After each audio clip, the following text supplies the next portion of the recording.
मानता हूँ कि हाँ मैं दबंग हूँ। अब आप दबंग को किस परिभाषा में लेते हैं इसको भी अपने देखिएगा। आत्मविश्वास के साथ कैसे कह सकते हैं कि 2 बार आप चुनाव जीत कर आए और इस बार भी फिर आप जीत कर आएंगे, मतलब कैसे आप कह सकते हैं? सर ये सवाल जो आपका हुआ सो सही सवाल है, आपको भी लगा होगा मेरे आत्मविश्वास को देखकर। तो मैं ऐसे कह सकता हूँ कि मैं 100% इस चुनाव को भी जीतूँगा। उसका कारण है और उसका कारण बताने के लिए मुझे आपको अभी से 10 साल पूर्व ले जाना पड़ेगा। आज से 10 साल पूर्व जब मैं पहला चुनाव लड़ा था और जीता था, उस समय जो मेरे पंचायत में समस्याएं थी, मैं उन समस्याओं से सबसे पहले आपको अवगत करा दूं कि उस समय में मेरे पूरे पंचायत में 500 फीट ढलाई या आरसीसी रोड कहीं भी नहीं था। जिस चौक के बगल में बैठकर आप मेरा इंटरव्यू ले रहे हैं, इस चौक पे नाव आया करती थी और आज आप देख रहे हैं कि यहाँ पक्का सड़क बना हुआ है, पक्की नाला है।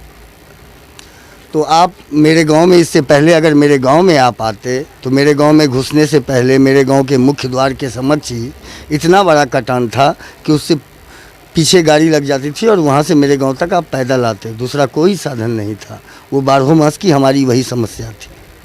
तो उस समस्या को देखते हुए और इस 10 साल के कार्यकलाप को देखते हुए मुझे अपने आप पे विश्वास है। और दूसरी बात मैं आपको बता दूं कि बहुत लोग बोलते हैं कि मुझे इंदिरा आवास नहीं मिला, कि मुझे वृद्धा पेंशन नहीं मिला।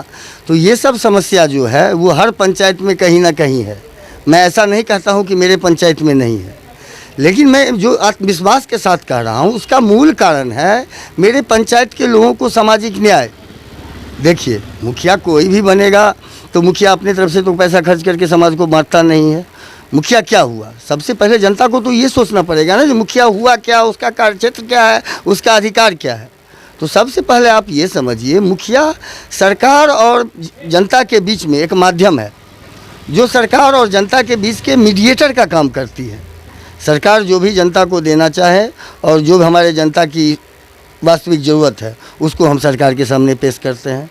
सरकार उस लिस्ट के हिसाब से देखकर ज़रूरतमंदों को सरकार देती है। हम इसमें एक माध्यम है। तो हम ही नहीं, कोई भी मुखिया होगा जो सरकार देंगे, जो सरकार का फंड होगा उसका उपयोग वो भी करेगा। तब मैं बोल रहा हूँ 100% के साथ कि मैं किसी बार इस बार भी चुनाव जीतूँगा।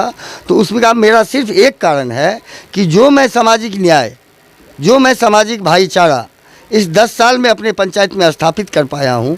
शायद मेरे ख्याल से 10 साल पूर्व में हमारे पंचायत में, हमारे समाज में, हमारे गांव में 10 जाति के लोग एक जगह एक छत के नीचे कभी बैठते तक नहीं थे, आपस में एक लोग बात नहीं करते थे।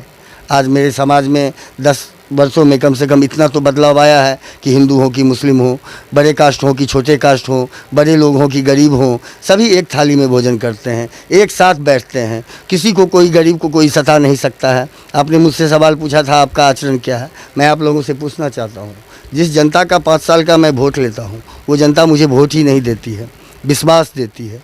वो मुझ पर विश्वास करती है कि मेरे 5 साल मान सम्मान, मेरे भाग्य, मेरे गुण दोष, मेरे दुख सबके साथ रहेगा, साथ खड़ा रहेगा। उस जनता को क्या मैं कल कोई किसी गरीब को कोई जमींदार या कोई दबंग या कोई क्रिमिनल या कोई बाहुबली व्यक्ति सताएगा तो मैं अपने सामने उसको मार खाता देखूं?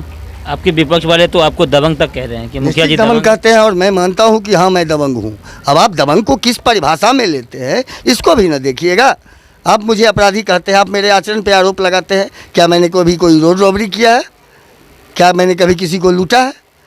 मेरे पे जो भी मुकदमा है मुझे झूठे केसों में उलझाया गया है गरीबों को न्याय दिलाने के लिए। आप चाहते हैं, आप जमींदार हैं, आप सामंती वर्ग के लोग हैं, आप बाहुबली हैं, आप गरीबों को सताए। मैं अपने आँख के सामने किसी गरीब को मरते नहीं देख सकता, उसको सताते उन्हें नहीं देख सकता, उसका आप ही के भाषा में प्रतिकार करता हूँ। तो आप मुझे दबंग कहते हैं। तो हाँ मैं हूँ दबंग। मेरे समाज के लोगों को दबंग पसंद है, इसलिए मैं बार बार जीतते आया हूँ। अगर मैं गलत होऊंगा, मेरा आचरण गलत हो तो जनता मुझे, वोट का समय है तो ज़्यादा दिन भी नहीं है, 14 दिन की बात है। अगर मुझसे कोई बेहतर उम्मीदवार है जो मुझसे अधिक समाज का भला कर सकता है तो मैं अपने समाज के लोगों से निवेदन करता हूँ एक बार उनको मौका दे। नहीं, अगर आप मेरे आचरण से खुश हैं, मेरे क्रियाकलाप से खुश हैं, आपको मेरे व्यवहार पे विश्वास है तो आप मुझे भारी बहुमतों से जिताएं ताकि दोबारा ये लोग खड़ा होने की भी कोशिश नहीं करें। इस बार मेरे पंचायत में जीत हार की लड़ाई नहीं है, धर्म युद्ध है इस बार हम लोग के यहाँ। अधर्मी एक तरफ है और धर्म के लोग एक तरफ है। तो अन्याय और न्याय के खिलाफ जो लड़ाई होती है वो हमारे पंचायत में लड़ाई है। आप एक बात बताइए, कभी भी राम और रावण के युद्ध में रावण जीत सकता है? कभी भी कृष्ण और कंस के युद्ध में कंस जीत सकता है?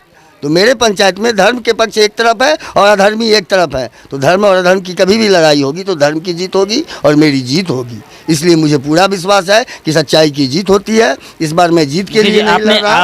एक मिनट सर, मेरी बात को सुना जाए। इस बार मुझे जीत के लिए पंचायत में संघर्ष करने की ज़रूरत नहीं है।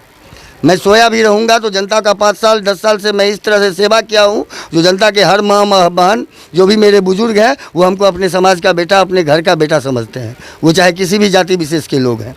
और आप जानते हैं, जो एक बेटा को उसकी माँ वोट नहीं देगी, तो पूरा पंचायत मेरी माँ है, पूरे पंचायत के लोग मेरे गार्जियन हैं। और वो अपने बेटा हमको बना चुके हैं, विगत 10 साल से वो दिखा चुके हैं।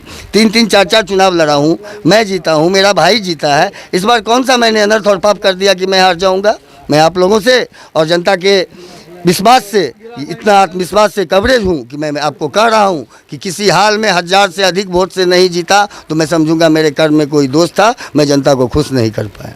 और आगे सवाल कीजिए। चलिए मुखिया जी, अभी आपने कहा कि मैं 1000 वोट से अगर नहीं जीता तो मैं पंचायत में नहीं आऊँगा। नहीं, देखिए मेरे कहने का मतलब, मैं आपसे ये पूछना चाहता हूँ, जो भी लोग आ रहे हैं, जो अभी आए हैं, वो जो चुनाव लड़ने आए हैं, वो विगत 25 साल से गांव में नहीं रहते हैं। वो पर्व त्यौहार में छठ मनाने आते हैं और छठ मनाने के साथ वो चुनाव में खड़ा हो जाते हैं। और मैं 12 साल से कंटिन्यू इस गांव में हूँ। हर एक इंसान का, चाहे वो किसी भी धर्म विशेष जाति का क्यों ना हो, उसके दुख सुख में मैं साथ हूँ। तो जो अपना साथी को छोड़ के किसी गैर को लोग नहीं चुनता है। तो इसलिए मुझे अपने कर्मों पे विश्वास है कि जिन लोगों को मैंने 3 बार हराया, उसको 4थी बार भारी बहुमत से हराऊंगा और किसी भी हाल में 1000 से अधिक वोट से जीतूंगा। अगर 1000 से कम वोट से जीतता हूं तो मैं समझूंगा कि शायद जनता ने मुझे चाहा नहीं। तब मेरा पंचायत में राजनीति करना बेकार है। तब मैं सब कुछ अपने छोटे भाई पर छोड़कर 5 साल तक तब तक पंचायत नहीं आऊँगा जब 1000 से अधिक वोट से नहीं जीतूँगा। ये मैं आप लोगों से वादा करता हूँ। यानी जीतना एक अलग मकसद है। जानी नहीं, जीत सुनिश्चित है। यहाँ लड़ाई हो रही है अधिक से अधिक वोटों से चुनाव जीतने की। यहाँ चुनाव जीतने की लड़ाई ही नहीं है, क्योंकि कभी भी ग्रामीण को बाहरी नहीं हरा सकता है। ये जो भी उम्मीदवार है वो बाहरी पोषित है, वो सामंतवादी ताकतों के द्वारा समर्थित उम्मीदवार है।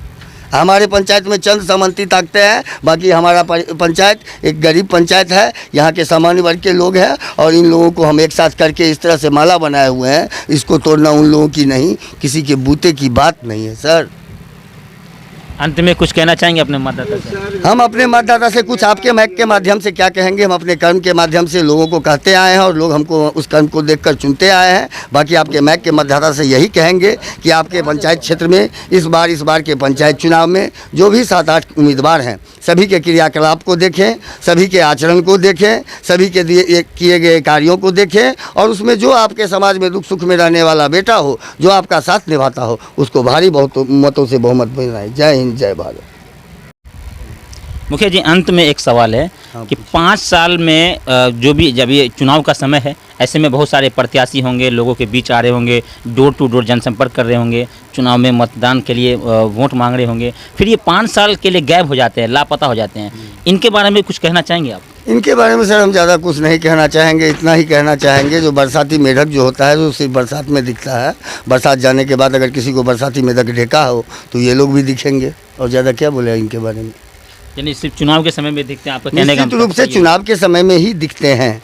मैंने जो आपको आत्मविश्वास के साथ कहा कि मैं किसी हाल में अधिक से अधिक वोटों से जीतूंगा, उसके पीछे मेरे कारण भी मेरे विपक्षी हैं। एक बात बताइए, आप लोग खुद बताइए, कभी भी विकल्प अगर अच्छा और बुरा दो हो तो आप अच्छे को छोड़ के बुरा को चुन सकते हैं? तो जो भी प्रत्याशी चुनाव लड़ने आते हैं उनसे भी मेरा एक ही सलाह है कि कृपया करके इस चुनाव में तो वो नहीं जीत रहे हैं। अगर अगली बार चुनाव लड़ना हो और जीतना हो तो 5 साल कंटिन्यू आप गांव में रहें। जो गरीब हमसे असंतुष्ट हैं या जो फ़ायदा हम उनको नहीं दे पा रहे हैं, वो उनको आप फ़ायदा दिलाएं, उनके दुख सुख में साथी रहें। और तब 5 साल के बाद जो आप चुनाव लड़ेंगे तो हो सकता है जनता आपके क्रियाकलाप से खुश हो जाए और आपको वोट दे दे। ये बरसाती मेढक की तरह आप सिर्फ बम्बई से पूरी खाने के लिए छठ में आइएगा और खा के चले जाइएगा तो आप कितने भी अच्छे हैं तो जहाँ रहते हैं वहाँ अच्छे रहिए। यहाँ हम लोग बुरे ही हैं, हम लोग बेवकूफ़ ही हैं, तो यहाँ हम लोग समाज के लिए ठीक है। आप काबिलों के लिए जहाँ पे आप रहते हैं, कमाते हैं, वही जगह मुबारक हो। यही